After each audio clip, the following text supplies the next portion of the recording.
Good morning, good afternoon, good evening, whenever you are watching or listening to this, and welcome to Link Up Leaders, your direct link to leaders in supply chain and e-commerce.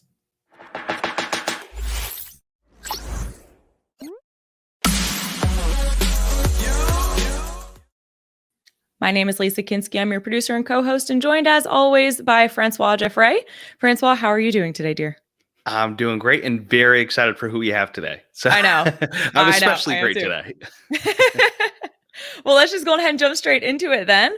Today we have with us Sarah Barnes-Humphrey of Let's Talk Supply Chain and Shipz and another podcast called Blended that I didn't know about. She's just, if you don't know who she is, I don't know how. You've been under a rock. Sarah, welcome to the show. Hey guys, thanks so much for having me. I'm super excited to be here with you today. Thank you so much for joining us. I didn't get to ask you this before we went live, but where did you get your branded little microphone back? That's a secret. That's a secret. No, there's a lot of places out there that you can get them, but it was definitely one of the things that I wanted because it shows up on screen and it's the branding. So that's awesome. I want one, Francois. We'll look into it. Okay. I'll share the link with you later. Thank you. That would be awesome. No problem. Well, thank you again for being with us, love.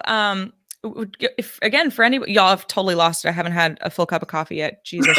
It's already 11 and you haven't had a full cup of coffee, or is that your second? This is I'm still working on cup number 1. I try to get at least 24 ounces of water in me before I put any coffee in my system because I'm trying to slowly wean off the coffee. Okay. And I've done this successfully before, and I'm going to try to do it again. But do you have a cup warmer?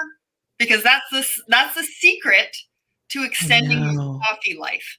I need to get one. I know. Definitely. But there's also the what's it? Cup warmer, not coffee warmer. Cup warmer. The cup warmer. But there's also a mug.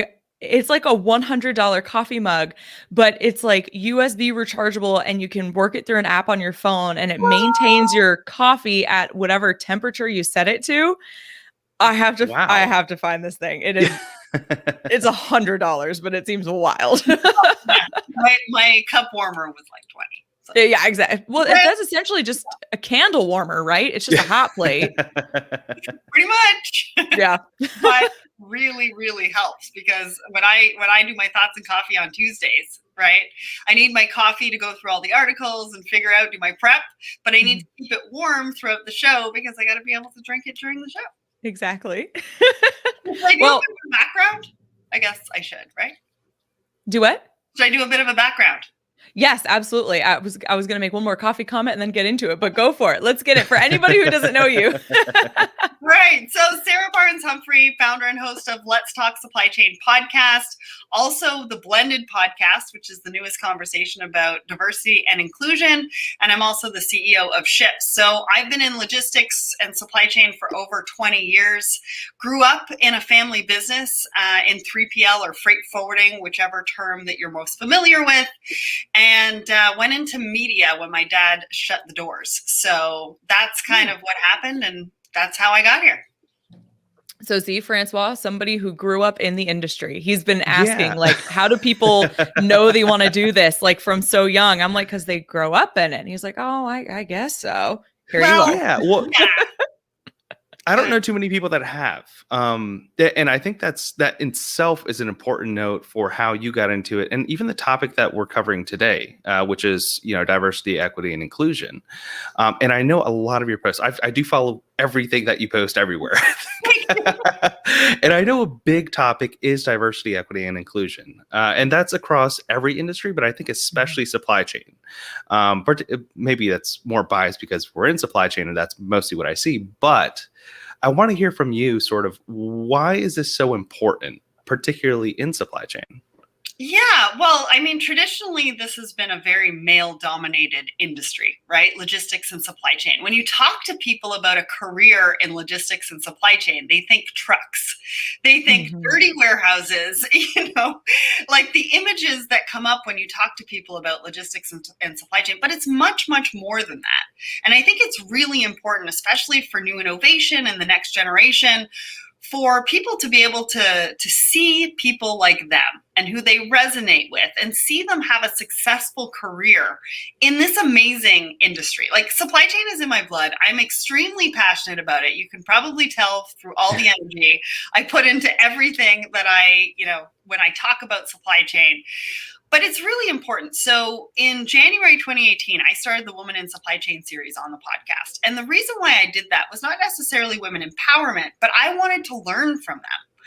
I wanted to learn about their journeys. What did it look like? Did they grow up in the industry? Did they fall into the industry? Did they go to school for engineering and end up in supply chain, which is a lot of the cases, to be perfectly honest. And so, being able to, talk about it and give them a voice and give them a platform and now, extending that into diversity and inclusion, because it's not just about gender. It's about a lot more than that. And we need to incorporate that in our conversations to really drive innovation, share fresh perspectives. How are we going to be able to be creative? How are we going to push this amazing industry forward without it? We're just not. And so that's why it's really important. Very well said. I did read a few studies, and I wish I could quote them. I could probably find the articles after and the research papers, but they were mentioning that the larger corporations that are starting to particularly focus on DEI in supply chain are starting to see higher returns. They're starting to see, I think it's something like over 30% more innovation within their company itself. Mm-hmm. Which is bonkers when you think about just diversity itself. Not too many people that I speak with think that it's an important topic. They might have the argument of, well, let's just hire the best person for the industry or for that position. But what does that mean? I mean, to you, I'd love to also hear what does that mean to you? What is the best person for like a position mean? Well, it means the best person, right? Getting rid of unconscious bias or conscious bias when you're looking at those roles and not assuming that that role is just for a particular person that you have in mind, right? So I think, that's really why it's so important to really think about the best person for the job, but not the best person that you envision, because it could be something completely different that you never really even thought about that is going to make a huge difference in your organization. Yeah. And I think especially when it comes to innovation, it's something where you have a lot more creative power, and that creative power comes with different backgrounds, right? So I grew up in a more low socioeconomic history with Hispanic parents, and that culture is significantly different to, when I speak to others within the industry. Yeah. But it's, when I hear that they have clients in South America or Mexico, or they're thinking about doing business there, I'm like, well, I'm talking to all of you, and I know you respect the culture, but how much do you understand about the culture? Yeah. And same thing with like even working with China.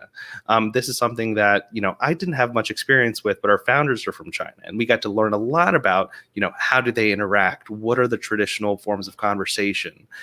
It's not getting straight to the point, for example. It's, hey, let's just talk a little bit and build this relationship, which is moving hopefully further away from more of this transactional mindset that we have sort of shifted into.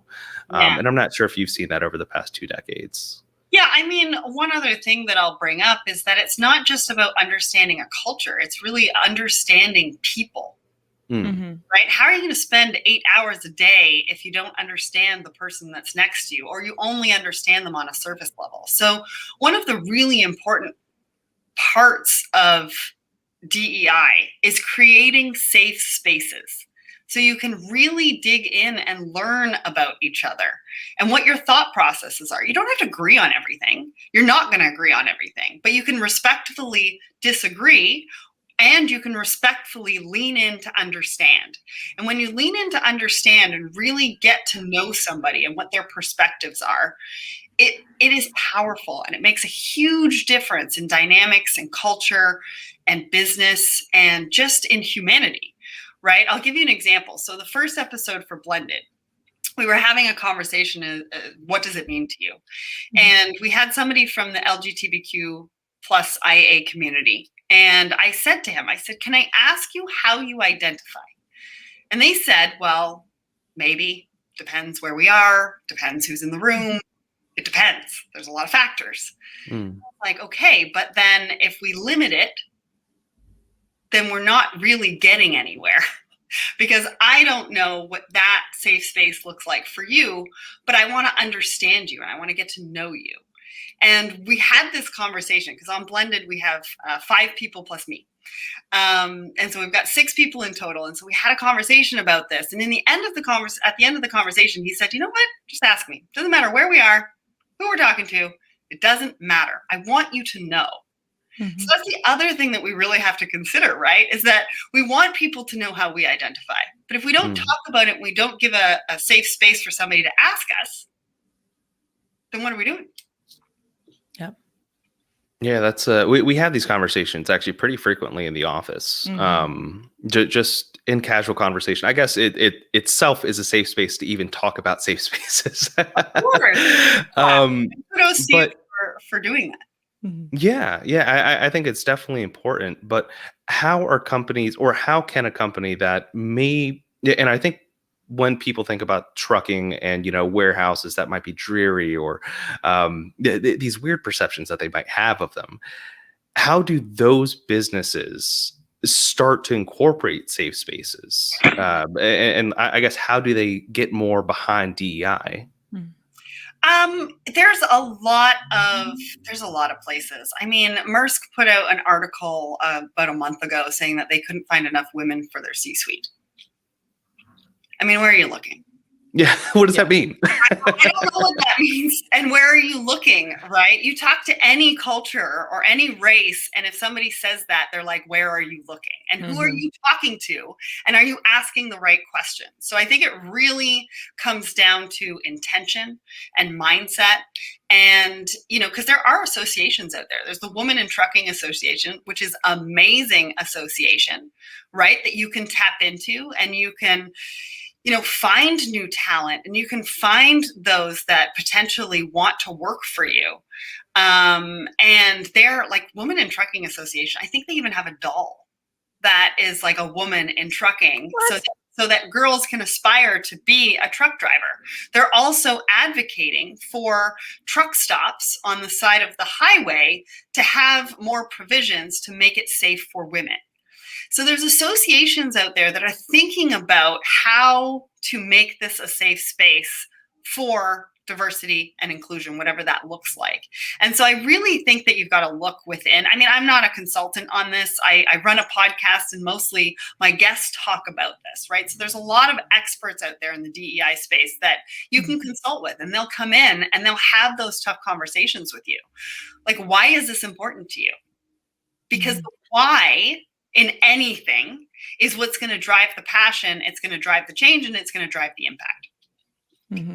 And they do have a doll. Her name is Claire, and she is adorable. There you go. But I mean, what is consultants other than just a bunch of people with ideas, right? And making sure you have the right people that could share different ideas. So your podcast itself, I think a lot of consultants probably listen to it, and it changes some of their perspectives, because it is, in some cases, it even seems stupid to say, because subconscious is just a form of your consciousness. So it's like the subconscious thought that you're placing someone within a specific role. You might think, oh, that has to be a white male and have this many years of experience and graduate with this degree. But there's definitely others out there. But to those, and we had this conversation also, actually, we just had it last week, I think, Lisa. I think there's also this stigma.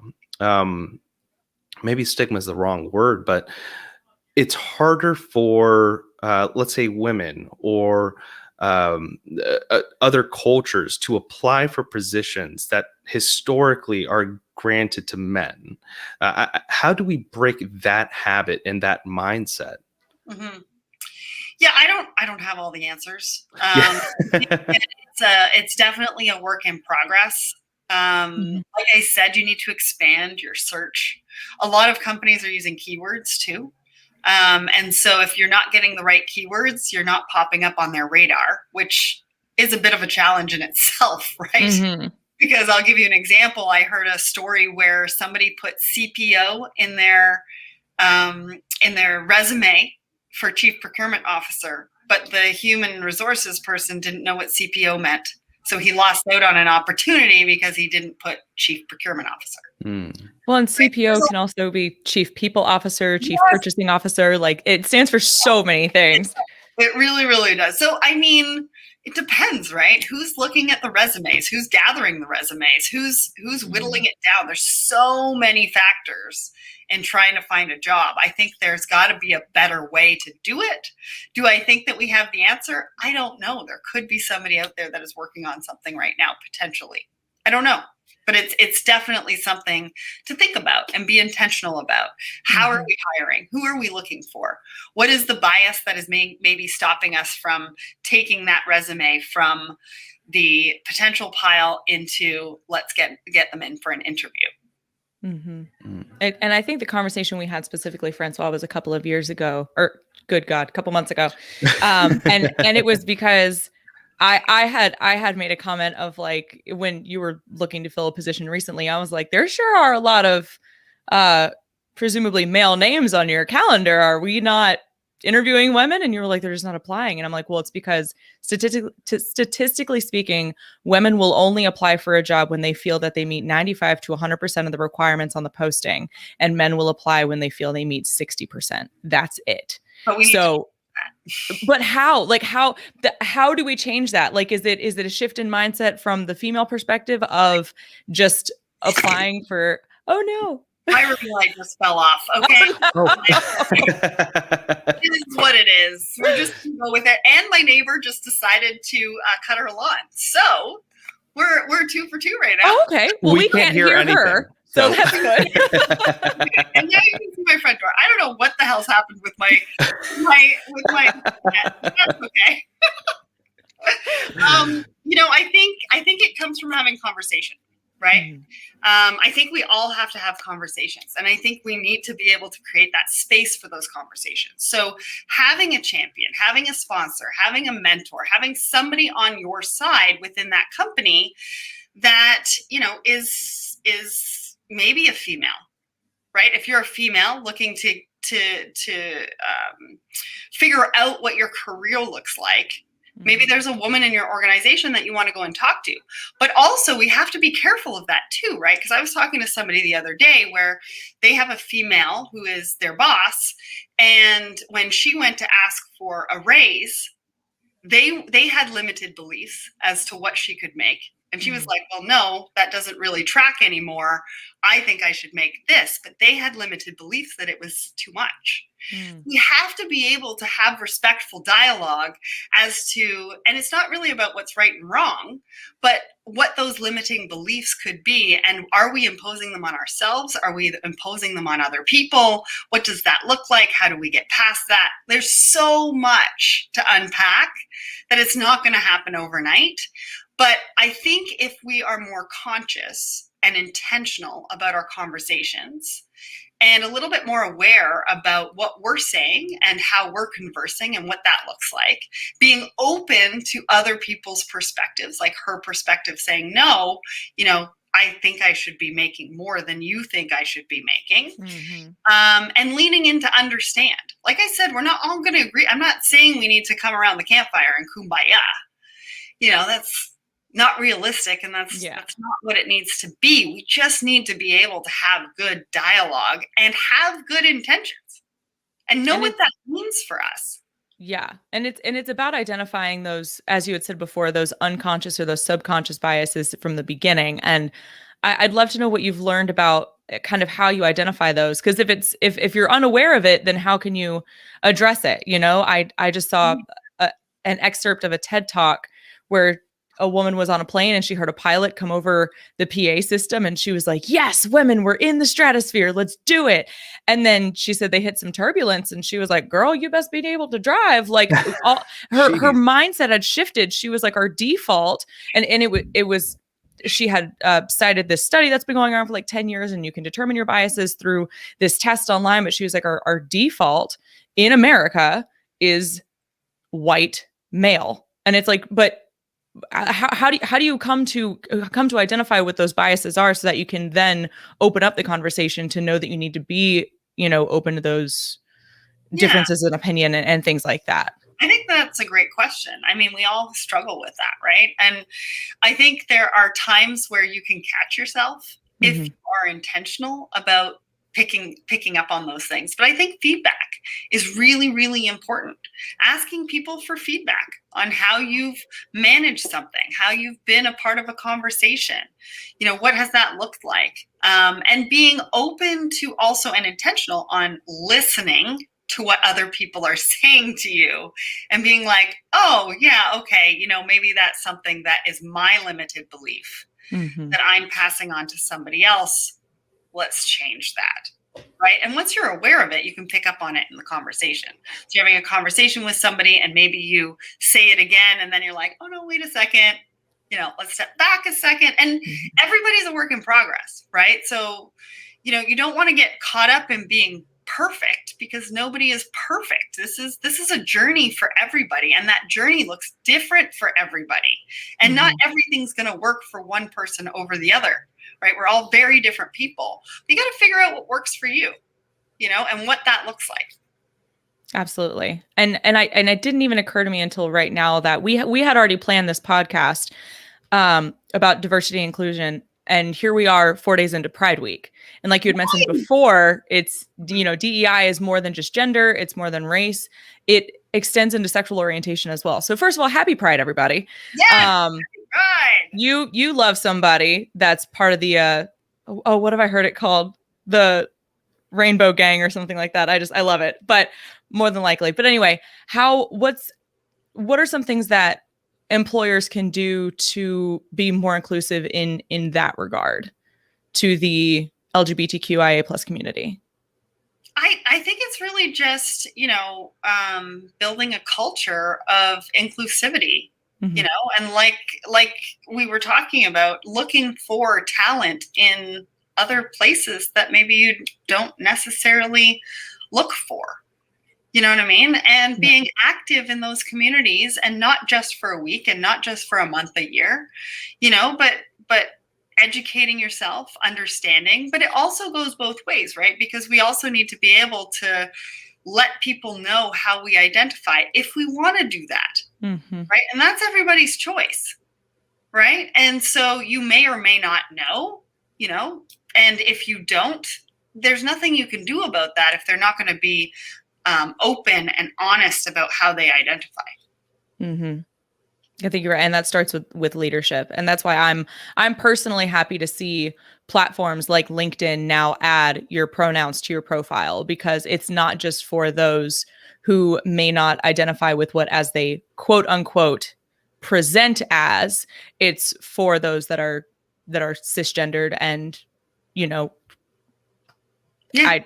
I present as female and I identify as female, but it's so that you can create that safe space. You're absolutely right. People holistically, right? I mean, you're going to work with them for how many hours a day, right? And it's not just about what they can do for the business. What do they do on their personal time that maybe they can bring to the office, right? You guys have a barbecue day and maybe somebody likes to play the guitar and sing, and they can bring that to the barbecue, and then everybody enjoys that, right? Because music is great. So there's so many different dimensions to people that we just don't tap into. And I just encourage everybody to tap into it. Ask the questions. I mean, the worst they can say is, I don't want to talk about it. Okay, that's up to you. Yeah. I just realized I don't know if anybody in our office is musically inclined, and now I feel bad. Well, we went to karaoke. Oh, that's true. We went to karaoke, but that's... Right. I am not musically inclined. So. You have such passion, though, Francois. I do have a lot of passion. I have a lot of passion, a lot of confidence there.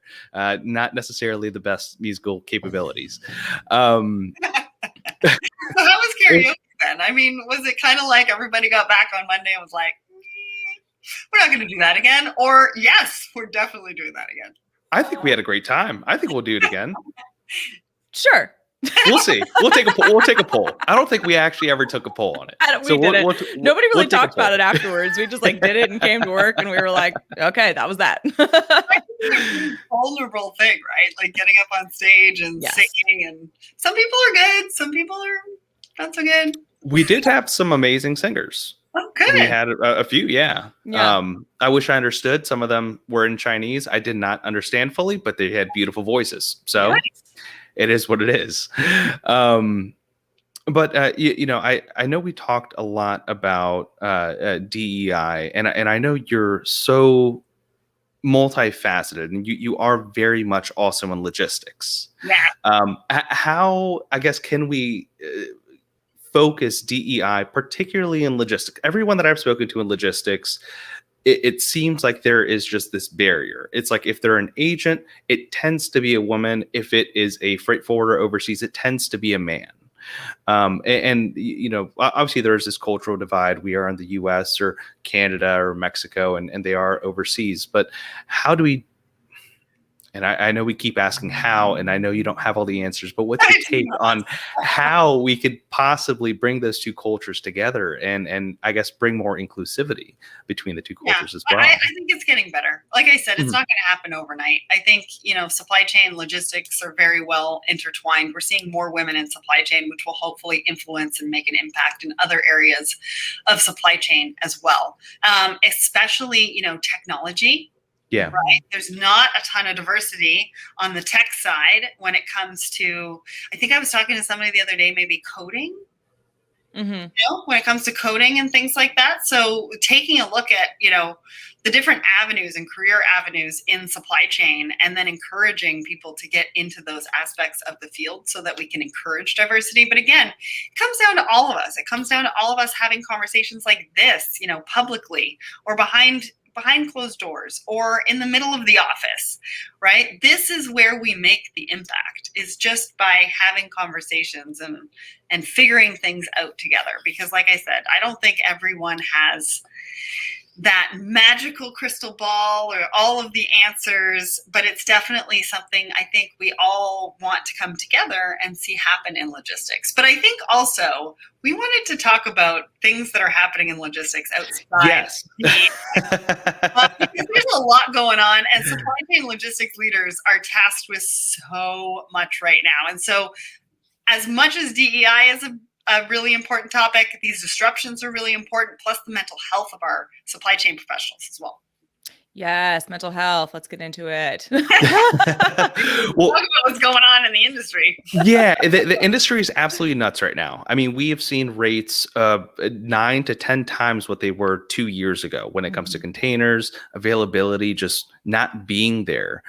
Some of these major carriers, not from what it appears to the shippers, not doing much to expedite the production of containers, for example, which I understand there's not a huge incentive to produce more containers when you can keep the prices at where they are right now. But I guess, can we track back to 2 years when I think this first started with COVID, really? And we were living in this great world of everything being a status quo and being so used to this just-in-time lean manufacturing process. Yep. How have you seen logistics, I guess, transform in the past few years being with Shipz or founding Shipz? Flipped on its head. Like totally flipped on its head. And you're right, it started with COVID, right? So with COVID, we saw massive manufacturing shutdowns, right? So manufacturers were shutting down, and so you couldn't produce product. And so that created a backlog at the beginning, which cycled into the holiday season and really created a ripple effect in 2020. And then you saw containers overboard. Which we've had, I think, the most we've seen in a period of 6 months ever between November and February, maybe March. We saw a whole bunch of containers that are gone overboard. Then you've got the Suez Canal. I mean, who can forget the Suez Canal? It was everywhere, and I think it cost $400 million a day. Then you've got the equipment shortage. So what happened is PPE was sent out all over the world, and some of those containers were never picked up from those locations because what happened was e-commerce boomed by 300%, and the money was being made in certain routes. And so the boats were being put on those certain routes and not back to picking up those empty containers. So you got a container shortage. Then at the port of LA and Long Beach, you had 1,800 people off due to COVID, either self-isolating, either sick, either, whatever that was. It was 1,800 people. And that created a massive backlog because I think that happened right before Chinese New Year. And then you've got Chinese New Year where everybody's off for a month. I mean, I could go on. And, just recently, we were just talking before the show started with the cranes in Taiwan and the two ships colliding and taking out the cranes, which is going to delay things even more. So what we've seen is that our supply chains are extremely fragile. We've seen supply chain leaders kick it up a notch and are working 50% more than they were pre-COVID. We're seeing, target or KPIs from 100% down to 75% because you can't get space and the prices have gone up. And it's crazy out there. And I feel like, there's a lot of professionals that, especially small to mid-sized businesses, they're like, is this normal? Because I don't think I can do this if this is what the rest of my life looks like with this business. And I've talked to a lot of people like that. And I'm like, listen, you are not alone. There are seasoned supply chain professionals that are having to talk to their C-suite and get their C-suite to understand what is happening and what's in their control and what's out of their control. And 90% of what's going on right now is out of their control. And it's having those difficult conversations and having the right partners in place. And I think, from what I know about Shipz, which actually, can you explain a little bit about Shipz? Because I found it as a very unique model. It's a very particular problem that you were solving starting a few years back. Is that right? Yeah, well, we've just launched in September. Okay. We've been working on it for a while. We've been trying to get, feedback and different things like that to get it right. And so I spent a lot of time, obviously, on the freight forwarding side. And then in sales, I spent a lot of time with shippers. So I really got to understand what everybody was going through, right? Not just one side over the other, but both sides of the equation. And I'm still surprised to this day. There's a lot of this, right? Ton of this. And so what we set out to do is create a marketplace that was easy for shippers to use and easy for freight forwarders to use and solve the challenges on both sides. So a shipper can come to the platform, they can put in their shipment details, they run through all of the questions. Because a lot of times what happens when you go to 3 to 5 different freight forwarders by email, first of all, everything's being done by email. Very inefficient. Emails, and it's a nightmare. I mean, I'll put it into perspective. 101 hours, 40 emails, and 20 phone calls to get an ocean or air freight shipment quoted and booked. That's a lot of time that nobody has right now. And so what happens is when you send a message to your freight forwarder, you miss information. So the freight forwarder has to come back to you and say, I need this, this, and this. And you go back and they're like, I still need this. And then they go back. Like it feels like a bit of a ping pong ball, right? And so you can go through all of the questions. You can put in all the information that you need. With a click of a button, you can get costing. So a lot of times we're going to freight forwarders and we're asking them for a cost on shipping. What is it going to cost me? But I'm not ready to ship yet. So you're asking a freight forwarder to quote on product that they may never, ever see. And they may never, ever make money on. So they're quoting on, like out of 100 quotes, they maybe get 10 shipments that they're making money on, which is a nightmare for forwarders. It's understandable that shippers need to know what their costs are going to be, but it's a nightmare for freight forwarders doing this for free. And so we've got costing at fingertips, and then you can click a button and freight forwarders can come in and quote on your shipment. And then, so we've got the marketplace option, but what we've also done is turned that also into a white label solution. So shippers want that functionality, but they want to work with their own freight forwarders. They can take the marketplace that we've built and we can make it their own as well. Oh, that's beautiful. I think that's that's something that just it adds on to the maturity in supply chain, which I think what we've seen, particularly e-commerce, with it booming over 300%, it's something that's needed, right? This piece of technology that just ties two parties together and causes less of that friction that you were talking about. And particularly when they start to grow, I think a lot of them are capable of doing it when they have just a few SKUs or they're just starting out on e-commerce, and they're okay with sending 5 emails to 5 different freight forwarders or 25 different emails back and forth, basically. But as they grow, they do need these different solutions. And what I was getting at before is having these different partners and pieces of technology in place, like Shipz, to be able to, I guess, just streamline their processes, right? Try to get ahead of the hurdles that they're going to encounter nowadays. Because I had a post today because I saw a lot about logistics, and it just had me thinking. It's not so much that you should not be fighting for the cheapest price. And please tell me what you see with, Shipz, but those that are fighting for the cheapest price are waiting until next week to see if the prices fluctuate at all. They're never going to fluctuate, or they're probably not going to fluctuate over the next year, at least until mid 2022 is, I know what I've seen a lot of professionals estimate. What are you seeing when it comes to pricing trends and booking time trends? I wish I had a crystal ball. I know with booking right now, I know some shippers that are friends of mine. They're booking now into the beginning of July, and even when they're booking it, it's getting rolled. Like they're getting rolled for 3 to 4 weeks at least. The pricing is where we've never seen it before. And they just announced a GRI, which is a general rate increase for June 15th. That's an extra $3,000 a 40-foot container. I mean, I don't know. I don't know where these numbers are coming from. I don't know if the GRI will stick, but we're not even in peak season, people. Like usually in July, there's also a peak season surcharge. So is there going to be a general rate increase mid-June and then a peak season surcharge? I mean, we're going to have to kind of see what happens with that. But the pricing levels that we're at right now, it's not sustainable for anybody.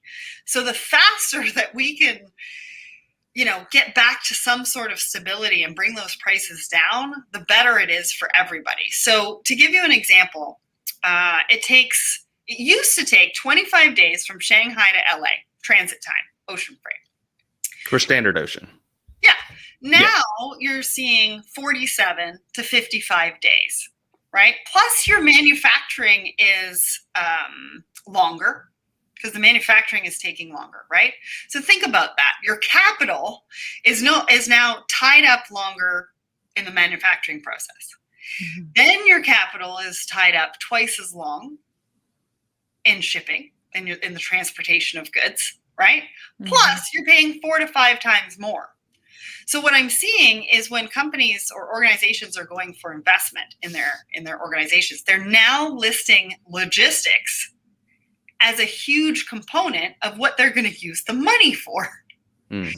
Because nobody can sustain this. There's absolutely no way. There's no margins on this planet that can sustain this. I mean, maybe Peloton, because they decided to do all of their bikes by air freight late last year, and they came out and said they were going to spend $100 million on that, and they had the margins for that and everything like that.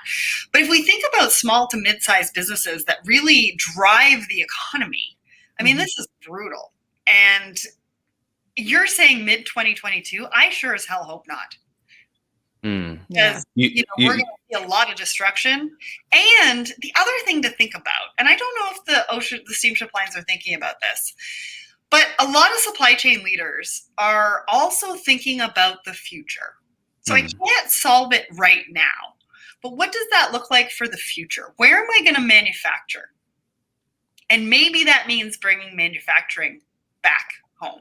And 3D printing is getting that much cheaper and easier, and shorter times from production to final product. It's insane. So eventually, I think we're going to see this huge shift in supply chain where instead of manufacturing for global markets, right? So manufacturing in China and then shipping it to different parts of the world, depending on where your customers are. I think we might see manufacturing for local markets where we can, right? It's not going to happen for every single industry. It's not going to happen for every single company. We need to have the labor, right? The labor pool to be able to do that. There's quite a few barriers, but I think there's enough people thinking about it right now that we're going to see a shift. But again, I mean, it's going to take a while, and boats take at least 3 years to make. So between the supply chain rethinking their supply chain, and the steamship lines building big boats to handle all of the containers, are the levels going to be the same at that point? I don't know. Well, I mean, there's so many different directions that can go in. I think we started to see a small stint of this with the trade war back in 2018, where a lot of businesses saw that, hey, this minor impact, and we were talking about just a 25% increase. We're not talking about the insane levels that we're seeing with shipping today. Just a minor 15 to 25% increase on their duties are affecting their businesses. And they started to look outside of China. They started to look into India. They started to look into bringing it home. And those were, we saw some major corporations. I think Sony was one of them. And there's a few others that just started to diversify their supply chain. And this sort of just locks that in, right? And just having, and we talked about it a lot with another great friend of ours, Mekla Bardwaj, having sort of this China plus one, or just even outside of China strategy. Which it seems like the logistics industry is pushing. So I'd be very interested to see how that grows. Yes and no, right? Freight forwarders make their money on products being moved overseas. Well, so they may or may not be pushing for it, but I think supply chain leaders are definitely, pushing for it. But one example is Apple. So Apple moved some of their manufacturing into India. And what it did for them was it also opened a new consumer market for them. So the other thing to consider is, if you're diversifying your manufacturing and you're looking at different locations, is does it open up a new market for you? Right? Absolutely. Another thing to consider. And that's where this innovation is going to be driven, again, by DEI, I think. That's where you hire other cultures. You hire people with different perspectives that might. So maybe one person on your executive level team is from India, and they see a huge opportunity in this. So, I mean, those conversations are definitely important. What steps do you think in shipping and logistics should small to medium-sized businesses start to take? Those that are having those conversations of, is this even sustainable? What do you think is what should they put in place to try to mitigate some of these issues that we're seeing, aside from signing up for Shipz, of course? That's a good point. No, I think there's a lot of things to consider. And right now, like I said, they're underwater. Right. So right now might not be the best time as we sort of go through this, and as we, but I think you have to take a look at where the risks are and how much it's costing you. Because if you look at local manufacturing and it's a certain price and you're like, I can't do that price. Well, what is the rest of your supply chain costing you? And at what points? And if something like this does happen, what does it cost you in the long run? So thinking about it for the long run, not the short term, and really figuring out where you're willing to take that risk, how much that risk is going to cost you, how much you're laying out in capital. I mean, think about it. I mean, you're paying for product, and it used to take maybe 6 to 8 weeks to get here. You're now looking at 3 to 6 months that your money is tied up. What is that costing you? It's costing you customers because you can't deliver, and you have to stay out of stock until it's back in stock. Right? So your customer service is being affected, right? Supply chain affects every single aspect of your business, and supply chain can really be a competitive advantage. So my suggestion would be to take a look at your supply chain from all sorts of different angles. Talk to a lot of people. Talk to supply chain leaders, that are in big organizations. Reach out to them on LinkedIn and say, hey, I'm just a small fry here, but I would really appreciate, 10 minutes of your time just to talk a little bit about supply chain strategy and what you guys are thinking and what you're seeing in the future. Listen to shows like this to get an understanding. Listen to Let's Talk Supply Chain. Find out what other innovations are on the market. Figure out what it is that's going to help you and support you in that journey so that you can ask questions and really figure out what that means to you. Because one organization's risk tolerance and capital levels, et cetera, is not the same as the person next door, the business next door. And so it really depends what that means to you and what it's affecting. Is it affecting return customers? Is it affecting your customer experience? So lots of things to consider. But I think if you can really use your supply chain as a competitive advantage, you're going to really, come out strong. Yeah, and I think it's going to help grow the industry into e-commerce. There's way too many business owners that are fairly, they built, I wouldn't say they built their supply chain on a house of cards, but they did build it with this false expectation that everything was going to be dandelions and roses for the rest of their lives. Yeah. And it's, yeah. And it's to the point where they had, 3, 4, 5-year forecasts for some of their products. And it's like, well, what happens with a minor disruption? Well, what happens with these catastrophic disruptions? Who do you have on your team that can handle them? And that's a big reason even why we started the podcast, because this conversation isn't had enough in e-commerce, specifically in e-commerce, where the foundation of it is having products, and it's where each link relies on the next link to even work. What are you seeing domestically? Because we've talked a lot about international issues and international freight. And I think we trailed off a little bit when the products arrive in the US. I know we're seeing a lot of delays in trucking and rail yards, and a lack of truckers, for example, lack of storage space. What are you also seeing domestically? I'm seeing all of that. All of that and more. I mean, we had capacity issues in 2020, and that bled into 2021. Warehouses are really finding it hard to find labor. We've got a lot of labor shortages in warehousing right now, because of a variety of different things. Some people are getting paid from the government, and so they'd rather get paid from the government than potentially go back to work. And I think also because of the expansion of e-commerce, there's just so much more work to do, right? And then you've also got the drivers. And so you need more drivers to be able to deliver the e-commerce orders. And we saw a really big capacity strain in the Q4 of 2020 and into sort of 2021. And with e-commerce in some cases increasing by 300%, I mean, nobody could have really seen that growth. I mean, maybe they could have seen that growth and planned for it, but nobody could have seen the Suez Canal and the ripple effect that was going to come out of that, right? Yeah.